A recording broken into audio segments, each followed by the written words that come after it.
Good morning, everyone. On behalf of Central Wisconsin Ag Services, I'd like to introduce our two breakout session speakers, John Borzillo and Cody Heller. John was born and raised in Hermann, Missouri, 50 miles west of St. Louis. The area is dominated primarily of crops, vineyards, and has a major cow-calf industry. Throughout college and veterinary school, John made it his goal as a veterinarian to work in the food industry. Upon graduation from University of Missouri College of Veterinary Medicine in 2009, John and his family relocated to Neillsville, Wisconsin, where he currently resides with his wife Emily and their two daughters, Gwen and Kate. John is currently the head veterinarian and co-founder for CWAS, located in Alma Center, Wisconsin. John's business partner and co-founding partner for CWAS is Cody Heller. Cody is also the co-owner and CEO of Heller Farm, a 1,250 cow dairy with 5,500 acres, also located in Alma Center. Cody manages the day-to-day operations of Heller Farms and its methane digester, in addition to his oversight at CWAS. Cody graduated from UW-Madison in 2007 with a degree in agriculture business management. Cody currently resides with his family, his wife Majesta, and his daughter Jessity in Alma Center. Central Wisconsin Ag Services was founded in 2014 with a focus on a new generation of veterinary care and consulting. CWAS specializes in cattle veterinary care, dairy nutrition, milk quality, and labor management consulting. All employees at CWAS have a passion for farm sustainability through vertical integration by means of employee training and progressive cow care. Please help me in welcoming our two speakers, John Borzillo and Cody Heller. Thank you. All right, thank you and good morning. Contrary to how this was billed, I'm going to be doing the majority of the talk today. Cody will be available during the Q&A, and we'll kind of go with that format. If you looked at the bios, you're probably wondering who the guy is standing in front of you. It's just John Borzillo in winter mode. So I'm going to stand here today and discuss the evolving relationship between veterinarians and farmers today. This is kind of a model of how we are founded and what we operate on, so I just hope to share this with you guys today, and Cody's going to be operating the slides for me. Emily did a great job introducing me, but I figured I'd throw a couple slides up there just showing kind of my background. It's pretty straightforward. Grew up in central Missouri. Most of that was underwater a couple weeks ago. Fortunately, that subsided. I'm a diehard Cardinal fan, but I've kind of made up for that by being a diehard Packer fan, so my faults in baseball teams has been compensated for by picking the right football team, hopefully. At least that's what I run into in the countryside.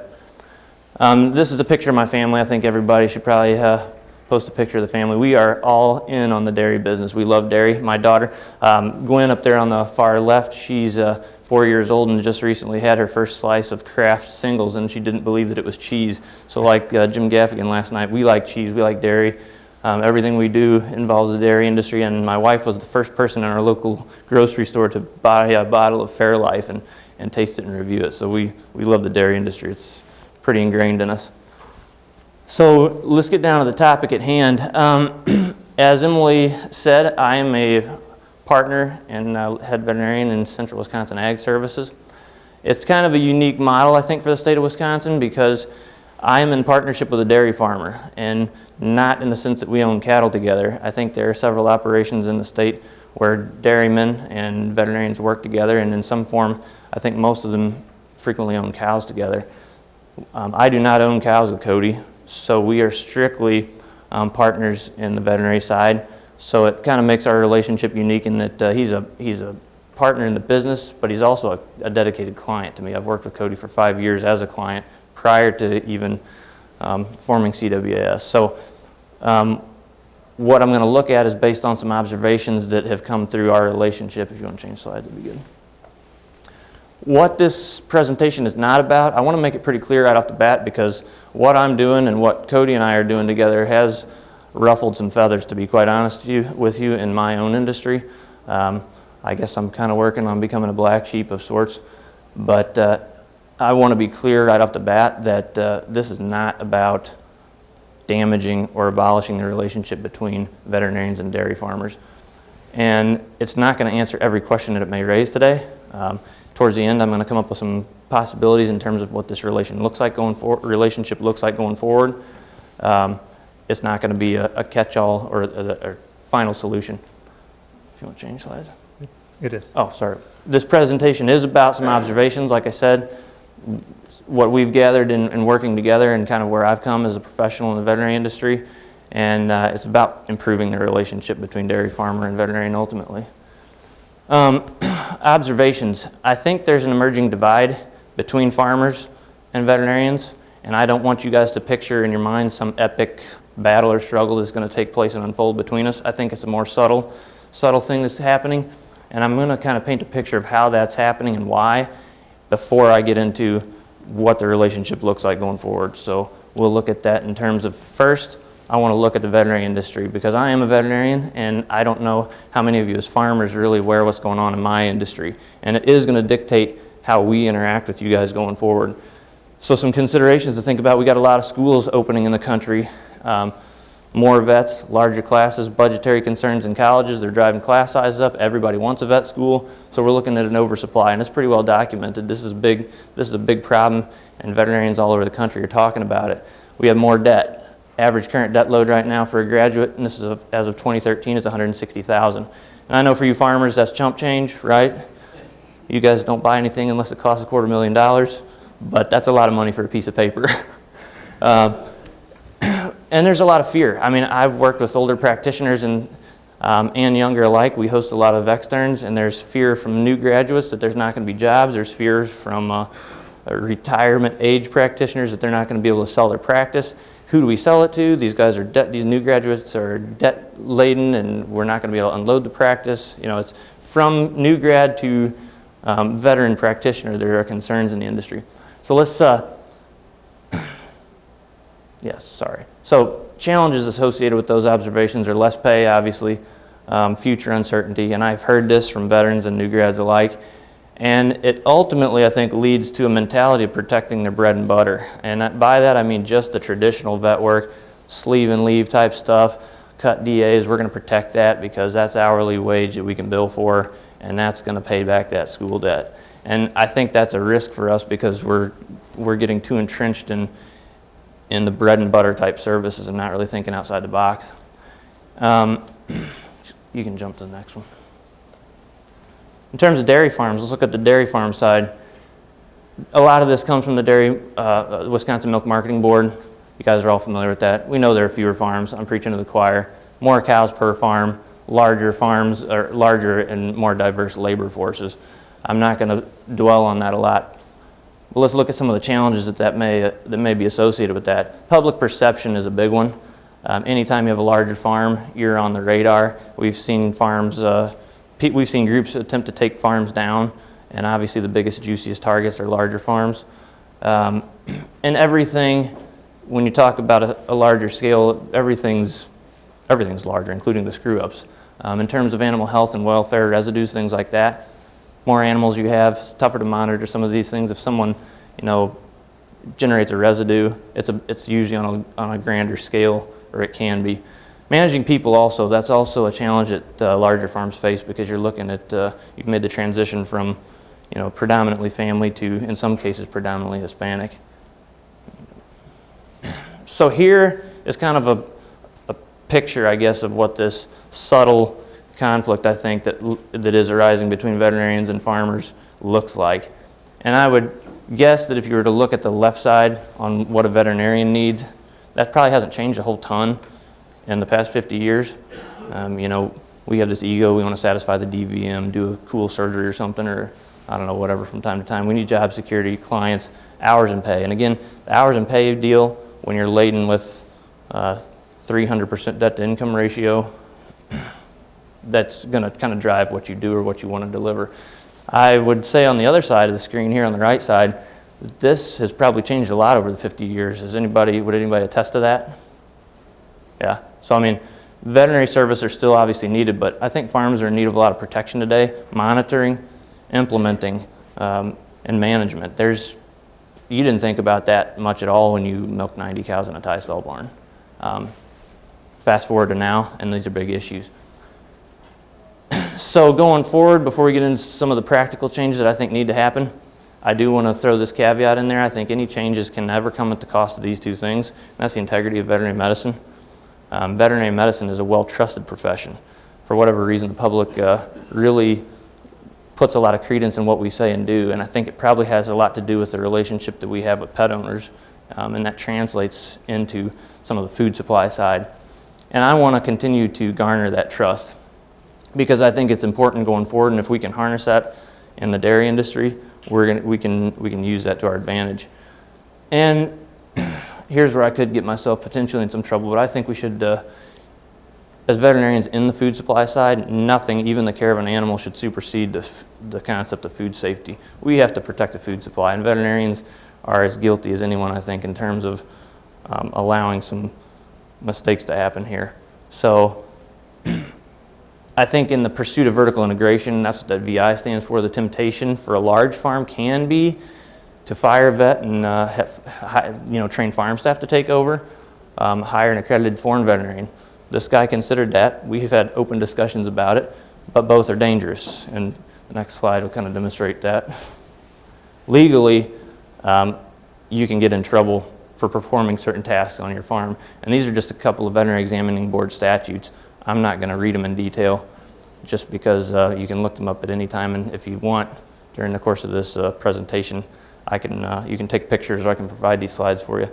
But some of these are pretty antiquated in terms of the definition of surgery, I think, because even the puncturing of a skin on a cow is actually defined by the veterinary examining board as surgery, and that shall not be delegated to anyone other than a veterinarian. Who's guilty of breaking that rule in this room?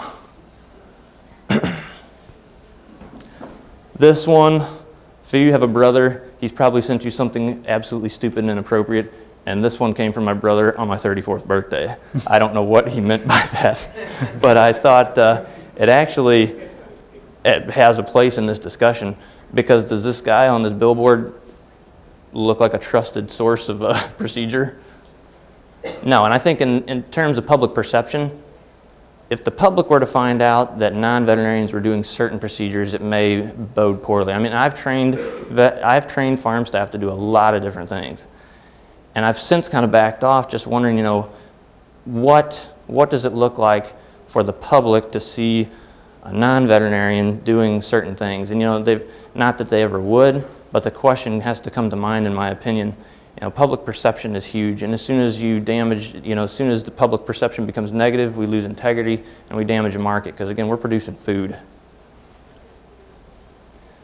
So what we've concluded just within our business and on the farm, public perception has to affect our decisions.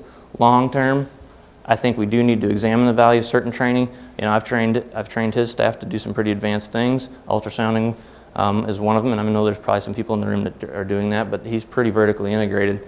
And there may be some room also for an organization like this to look at some of the Veterinary Practice Act or codes therein. Training in farm staff, in terms of what we have done, did reduce the need for disease interventions, and we'll kind of use that as the segue into the next section of slides. So I think our focus should be on a comment here that kind of points to the true value of what we're doing, and that's, training staff has reduced disease and the need for disease interventions. And I'll use the example of ultrasounding specifically on Heller Farms Inc., just because that's a 4 to 5 hour per week activity that a veterinarian's consuming his time with. And Cody pretty much just said straight out of the gate, he's like, I don't want you doing that if you can train some of my staff to do it, but I still want you on the farm, because the value for me is that you can do a lot of other stuff in the same amount of time. So on a weekly basis, I still spend about 2.5 hours a week meeting with staff, training staff, looking at records, looking over maintenance logs on the facilities, on things that I want repaired. And doing those things actually caused a reduction in a lot of the main problems that we've seen over the past few years, and we're at a point in time where some of these things have dropped down to near zero levels. So points to where the true value lies, and I think it's maintaining veterinarian involvement in the relationship in a way that may branch somewhere outside the normal role of veterinary activities. I think again, the traditional veterinary practices on farms will be needed to some extent forever. but we can't ignore what may exist outside of those typical practices. Let's just go ahead and jump to the next one. In order to do this, it's going to take a shift in mindset, and I just featured 4 items up here, but I'm going to focus on the couple in red because they are huge, time-consuming things that us veterinarians do. We spend a lot of time palpating, and we spend a lot of time just doing stuff on farm like damage control. When I say fearing the loss of a farm, that's probably tied in realistically with reacting to problems, and you could lump it together with doing outbreak assessments, but then also a lot of the decisions you do kind of are based on the fear of losing fear of actually losing a client rather than protecting the food supply. So that can lead to some poor decisions in terms of how things are done, I think. Go ahead.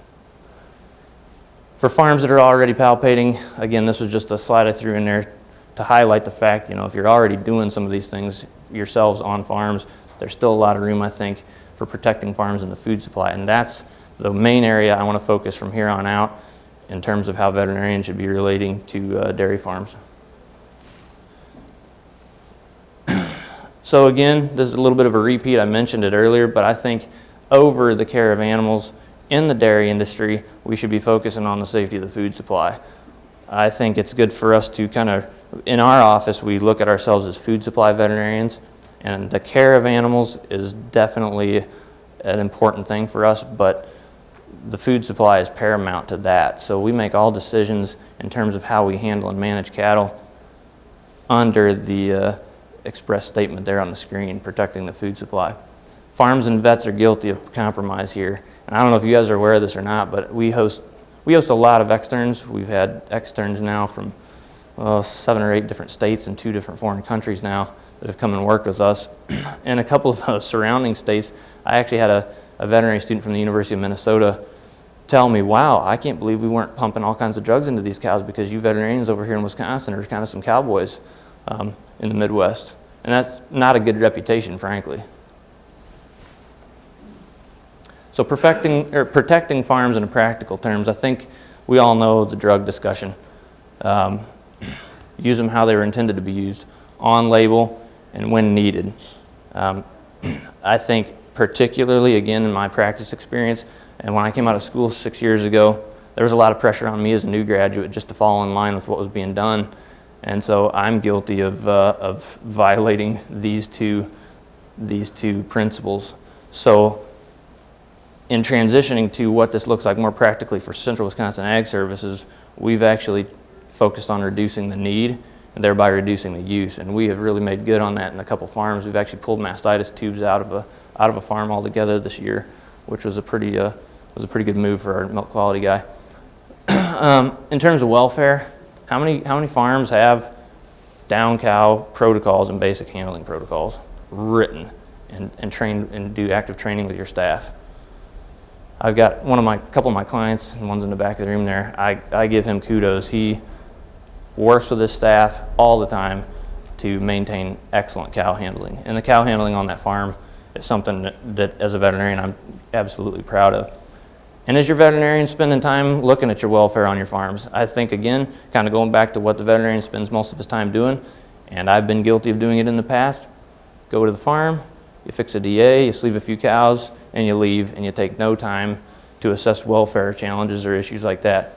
And then the question always is, how strong is the relationship between you and your vet? Can you guys be critical of one another? Would you listen as a dairy farmer if your veterinarian said, hey, that is not acceptable? A lot of veterinarians, speaking as a veterinarian, would not say it to you for fear that you would drop him or look elsewhere. And I know that's petty, and I run a risk of making us look like a bunch of babies, but sometimes that's how we think. Visibility. Would you put your operation in the public eye? And that's a question that we've kind of thrown around. Eventually, I think we would like to get to a point, where like you're doing almost like what Fair Oaks is doing. You're not afraid at all to put your operation in the public eye. And I think in terms of consumer confidence, that's probably about the best thing that we could do. We are, again, selling products to consumers, and we're labeling them as healthy, nutritious, but they want to know beyond that, what kind of animal does it come from? How's that animal cared for? Has her tail been chopped off with a pair of hedge trimmers? things like that are starting to matter. And we're talking about a consumer base sometimes that doesn't know the first thing about cattle, so it's important to promote a good image and really take care of our cattle. This is another thing, we're working on this right now. This is kind of a move for us in the coming year. Is your veterinarian press trained? I think, again, going back to what I said about veterinarians earlier, being a very trusted source of information and a trusted profession, we need to be press trained. Who's going to be standing in front of the cameras when an event happens? There's PR firms and people that do a great job, but again, why are we not utilizing the trust that the public has in us to defend farms? I highlighted Adirondack Farms. Are you guys familiar with that farm? I met their veterinarian down at AABP in New Orleans, and he got caught with his proverbial pants down when after an abuse case, the camera showed up and he stood there like a bumbling fool, blah, blah, blah, didn't even know what to say. And he will openly admit that was a big mistake on his part. So who's going to be in front of the cameras? I think we need to be involved in that, and I think you should be encouraging your veterinarian to do that for you guys. Durability. Now here's one that you may not have heard too much from veterinarians, but I think to us personally, Central Wisconsin Ag Services, this is important. How well does your finished product, again, food leaving your farm, stand up to public scrutiny?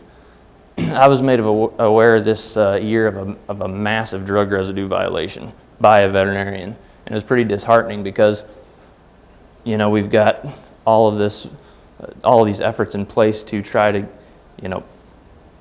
actually produce an antibiotic-free product, but then you got a veterinarian breaking the rules and putting an unapproved product in lactating dairy cattle. So I think, again, we need to be very, very cautious about this, and we need to interact better on, do you want me to put a drug into your cow that's going to cause a violation? And if so, I need to have the wherewithal to tell you absolutely not. And if the veterinarian's trying to encourage your herdsman to do this or that, and the other to save an individual cow, you need to put your foot down. I think there's at times a lack of discussion between farm owners, especially on the larger farms, and the veterinarian. I think there's a lot of herdsman-veterinarian interaction, and it's important to keep on a level playing field between owner and veterinarian. This is where we I think food armor is great. I'll say that right up front. It's a great way to prevent this type of thing, but I still think third-party actual product testing is going to be the answer long-term, because what does the consumer want? They want hormone-free milk, which obviously isn't going to happen for them, but they want antibiotic-free milk, and that can happen, and it's going to be just a matter of being responsible in everything that we're doing in terms of drug use. Accountability. This is the last thing I'm going to talk about in terms of what I think veterinarians should be doing, and this should be, I put this last for emphasis just because I think there needs to be more open discussion about the first four between owners and veterinarians. Extra label off-use products, are they finding your way into your cattle? Would you know? I think in some cases where these violations have happened, there may not have even been any knowledge by the owner in some cases. Are there welfare concerns? Go back over the first four that we talked about and ask are we keeping each other accountable? As an owner, as a farmer, as a herdsman, whatever, who are you accountable to? Who have you placed in your operation to hold you accountable? I think that's where veterinarians' roles should really start to pick up in terms of what we're doing and what we're delivering as a service. And then, have a strong relationship where you can butt heads, so to speak, from time to time. We do. Next slide, please.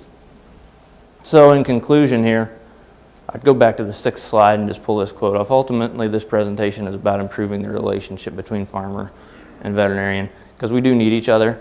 Again, we're selling food first and foremost. Yes, animals are involved, and yes, we need to take care of them because that's an important step in the process.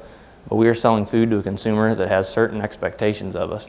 And in order to meet those standards and maintain integrity and not damage our own market, we're going to have to work together to be sure that the product is free of antibiotic, to be sure that the animals are properly cared for, and be sure that public perception of the way we care for animals is done right. Anybody already given up tail docking?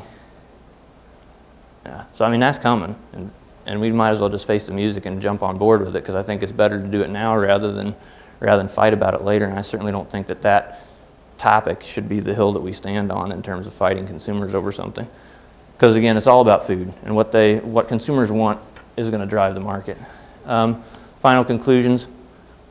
Again, this does not mean that veterinarians should not be doing vet work. The level of comfort that you have in having your staff do something is entirely up to you, and some of you may want your veterinarian doing all of the traditional work. But again, I think veterinarians should be involved more actively in the drug conversation, welfare, visibility. Talk to your veterinarian about being press trained. Would he stand in front of a camera and defend your farm? Product durability, because a durable product is obviously going to stand up against any accusations or charges brought against it. And then let's hold each other accountable.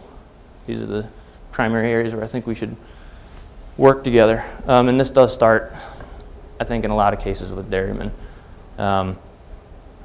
Again, veterinarians can fall into the trap of trying to protect their bread and butter unless they know that you're expecting them to do something different. I mean, there are some exceptionally progressive veterinarians out there doing everything I talked about and more, and they're doing it better than me probably. But then there are others that are going to need that push from you guys. So if you find yourself in a position where your veterinarian is not providing some of these things and you want these services delivered, talk to them. Let them know that that's an expectation. So his decisions, again, and his services are going to be heavily influenced by that. I find it funny, and just in closing, that I go to my veterinary conferences, then I come to dairy conferences. We all talk about the same stuff. We never talk about it together. So I was hoping that today would kind of serve as an opportunity to bridge the gap, so to speak. And I guess with that, Cody and I will both be available to answer any questions you guys might have. Hey John, you mentioned about animal welfare. You had cases dairy. What have you employed? You go in more depth of what you employed have done in cases something like that? So the question is what have we done to go more in depth about animal welfare? We're going to be pushing forward too here, as the discussion unfolds with trying to get people to stop tail docking. That's going to be a big one, just across the practice. On farm, that's a discussion too that's going to have to take place. Hasn't happened yet, we'll be blunt with you, but it's going to, like everyone else. It's a lot about putting protocols in place and reassessing those protocols. We all have protocols on our farm for vaccinations, for sick cows, for whatever. Well, animal welfare, unfortunately, is just another protocol we got to add to the layers. But obviously the follow-up and constant reassessment, because drift will happen. It's like you've all had a down cow. You get in a situation where she's out there. Well, you see that on your dairy. You got to constantly reaffirm that protocol because you don't know where the eyes are. He brings up down cows, and that's really that's really where we get ourselves in the most trouble, I think. And that's where I think, in terms of having actual written protocols, you should certainly have something written and have individual people selected. So for his farm, and actually Paul Lippert, who's sitting right back there next to you, they have a down cow team.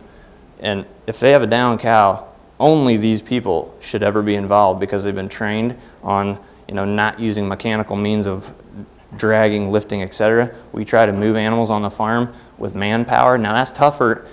Down cow challenges are actually harder on smaller farms because you don't have the bodies, but we literally try to move cattle that are down in precarious positions by rolling them onto a sled or into a large bucket, properly restraining them, sedating them if we have to get them moved, and only certain people are involved in that. So that's one example, but protocols for everything. Who handles down cows, who handles calvings.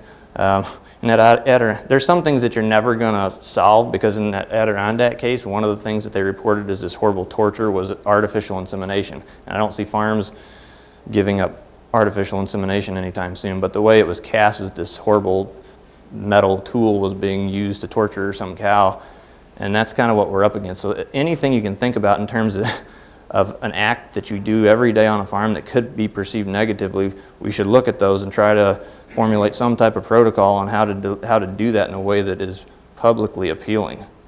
And then train effectively with that protocol. Protocol is just a piece of paper. It's all about the implementation and training.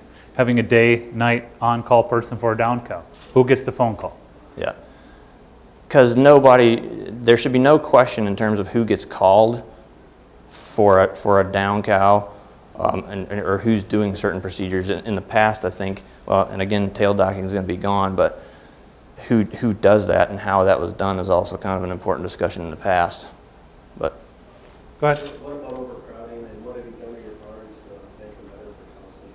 You have rubber mats in the stalls? you reduce cow numbers. I Yeah, mean, that's, reduced cow number. That was, overcrowding is a challenge. In the parlor, we put rubber flooring down, seen that. yeah. That reduces that injury on slippage in the parlor. Focus on keeping floors properly etched and keeping traction in place. Through DairyCom, tracking of the animal injuries. Obviously, the more data you have, the more you can get out of your data. So if you see increased incidence of injuries, increased incidence of down cows, start looking at the floor. And we've seen that before where all of a sudden we have a spike or a growth of down cow problems and injury problems. Well, maybe we should be looking at floors. So floors are a big thing with etching that we do a lot and see a lot to fix those One problems. thing we did, we named an automated foot bath system so nobody had to handle it. Sure. Yeah. Yeah, we have a couple producers Yeah. and farms with those in place, and they are nice. Yeah. Do you have any resources on maritime protocols that are drafted? Because I think that's not that on some farms is if you have people on the job, when you take the time to, to write it out, think about it all the way through the meeting, and they won't. So the gonna question repeat- is, do we have resources on the protocols?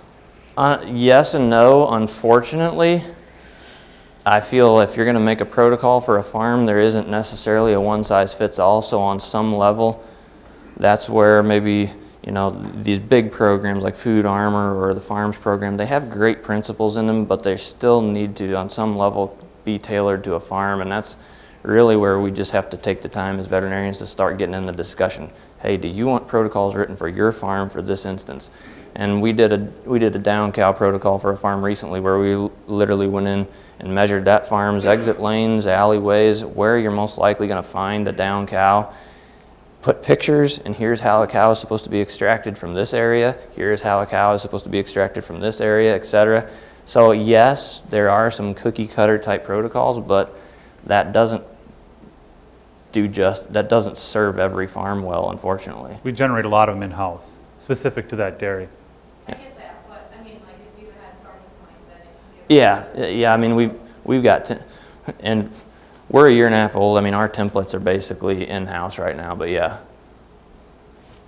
I agree with you 100% on being the protocol is farm specific because we have so many different type of operations. We do have SOPs currently on our dairy care. Yeah, Merck. Yeah, Merck has. Yeah. They are Word documents, which allow you to modify them according to what the farm needs are. You can erase them and start over, but at least give you a starting point. Yeah. Where you're going to, how much. Yeah, and thank you for bringing that up. Merck has put some great material together, but again, how many veterinarians or how many farmers in the room can say that their veterinarian has come and approached you about what Merck offers? I mean, or has Merck come and approached you about it? I think it's a negative indicator for my profession if you guys have to wait for Merck to show up to have that discussion with you.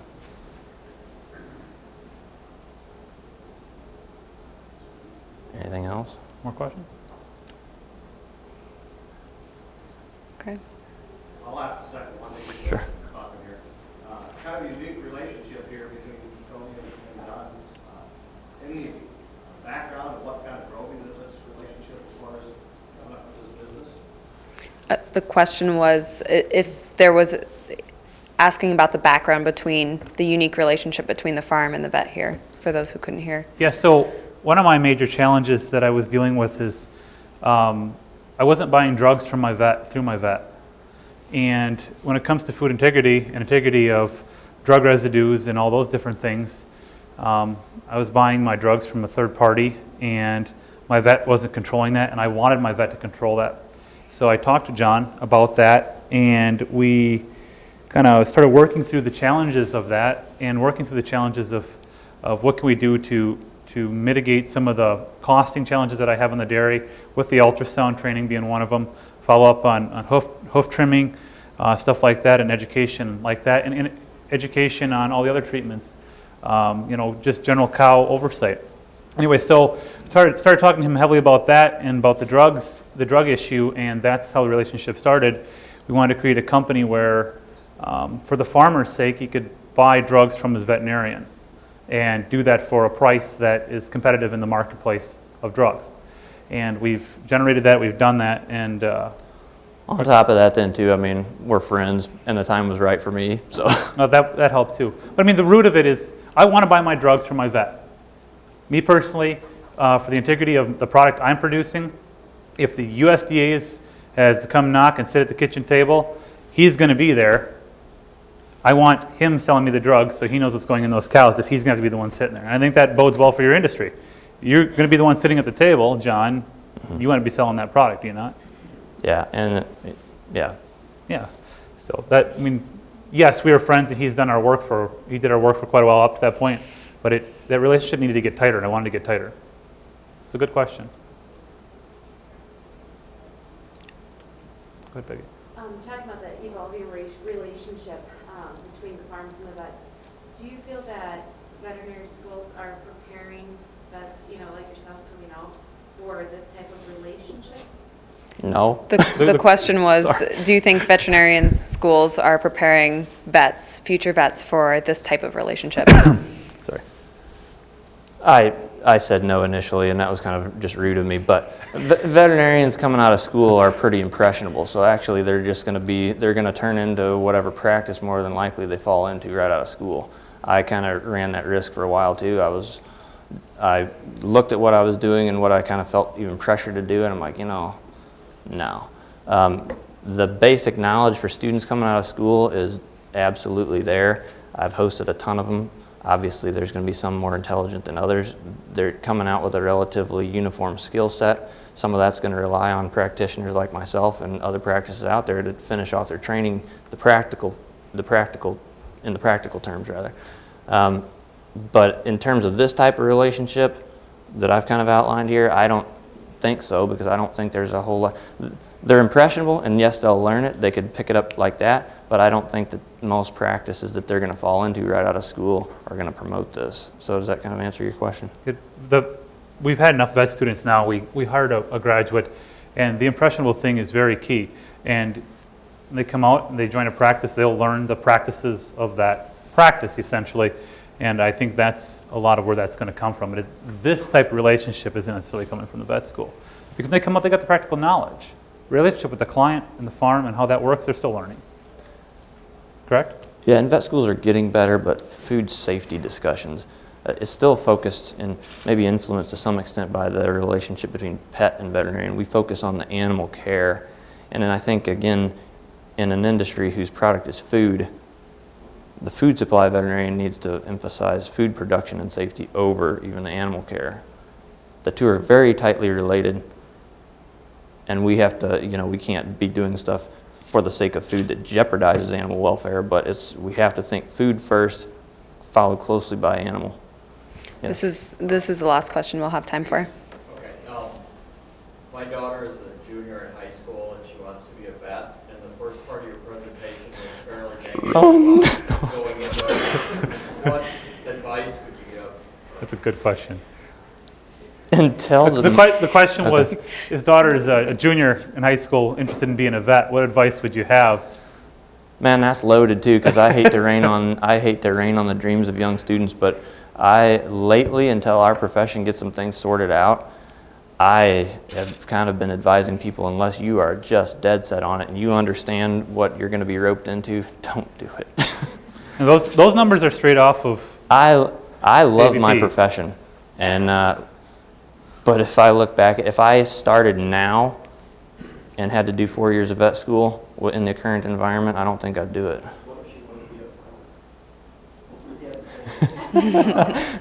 Yeah, that's a good question. Being a farmer. I grew up on a dairy farm, and I think it's a great way to be raised and instill that work ethic and all the other good things, but I wouldn't tell my kids to go into farming today, so I guess, honestly, I can understand where you're coming from. Yeah. Oh, and I see it, and that I'll disagree with. The growth of farming and the way the vision of farming looks. Farming is starting to deal with industry challenges like other industries have experienced for years. We just kind of got to that point. So there's a learning curve that we're all experiencing. I'm experiencing. We're together are experiencing in this company of an evolution in this industry that this generation's going to fight through, for lack of better terms, and we'll get it. It ain't going to be easy, we'll get it. We got it, a lot of it already. I'd say just have a very candid discussion. We can talk later if you want. I'd be happy to. Because you got to somehow get through it in an intelligent way where you can come out with less debt than that. And there are ways to do it. I came out with far less than that. That is an average, yeah. John and Cody will be around. Unfortunately, we are out of time, so please join me in thanking both John and Cody to such week. Before everyone leaves, could you also, there is a survey available on the guidebook app. Please take the time and give DBA your feedback. All you do is you select schedule of events for the keynote and then scroll down to forms and take the survey at your convenience, but please take the time to do it. Thank you, everyone.